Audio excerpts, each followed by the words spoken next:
Bismillahirrahmanirrahim. Muslimani për xhenet s'guxon mu lodh asnjëherë. Këtu kemi ardhur mu lodh, ndërsa atje me pushu në xhenet përgjithmonë. Për këtë arsye një herë pejgamberi alayhis salam duke bërë strategjinë e luftës me disa prej shokëve të tij, qohet njëri prej armiqve i cili ishte ardhur me marrë informata pe pejgamberit alayhis salam për strategjinë e luftës, dhe më ia quar mikut.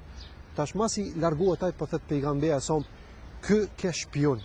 Kush arrin me nxon gjallë me e kthy pa e quajtur informatat atje e ka shpërblim në xhenet. Allah me fitu xhenetin. Edhe quhet njëri për shokët pejgamberit sa niset edhe nga mastina me nxon. Tu nga lodhet normal njeri. Ama kur I bjen me fjala pejgamberit sa shpërblim e ka xhenetin, për xhenet s'ka mu lodh.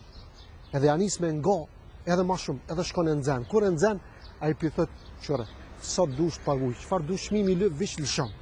Pi thot vallahi kum kap xhenetin me durët e mia, nuk e lëshoj kurr.